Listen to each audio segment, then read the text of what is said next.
아이 유치원 끝나는 시간에 늦으면 안 된다며 교통사고 현장에 남편을 남겨두고 자리를 이탈했습니다. 뺑소니일까요? 아닐까요? 판결로 보는 세상입니다. 44살 A씨는 지난해 9월 4일 오후 4시 30분쯤 인천시 연수구의 한 삼거리에서 같은 방향으로 달리던 택시를 들이받았습니다. 이 사고로 택시 운전사 52살 B씨는 전치 2주의 상해를 입었다고 합니다. A씨는 아이를 데리러 가야 한다며 동승하고 있던 남편에게 뒤처리를 맡기고 현장을 떠났는데 검찰은 특정범죄 가중처벌 등에 관한 법률 위반, 도주치상 혐의로 A씨를 기소했습니다. 재판에서 A씨는 사고 현장에 남편을 남겨둬 뒤처리를 맡긴 만큼 몰래 도주한 게 아니라며 혐의를 전면 부인했습니다.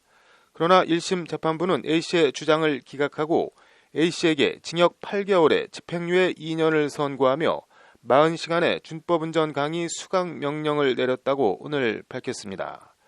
재판부는 A씨가 사고 후 B씨의 상해 부위와 정도를 확인하는 등 적절한 조치를 취하지 않았던 점, A씨의 남편이 현장에서 경찰 진술을 일체 거부하며 수사에 비협조적이었던 점 등 여러 사정을 고려해 이같이 판결했습니다.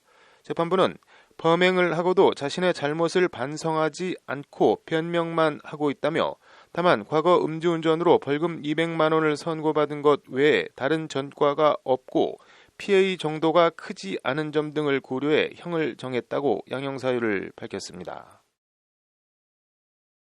재판부 판결을 종합하면 사고 당시 A씨는 택시 운전사가 어디를 얼마나 다쳤는지도 제대로 확인 안 하고 남편에게 당신이 처리해 하고 현장을 떠난 것으로 보입니다. 일이 공교롭게 되느라 그랬는지 A씨의 남편은 당시 술에 취한 상태에서 경찰 조사 등에 비협조적으로 나와 현장에서 합의나 일 처리를 어렵게 만든 것으로 추정됩니다. 교통사고 현장에서 명함을 주고 가도 적절한 조치를 취하지 않은 경우 뺑소니범 처벌을 받을 수 있다 하니 보험사를 부르는 등 적절한 조치가 꼭 필요할 것 같습니다. 판결로 보는 세상입니다.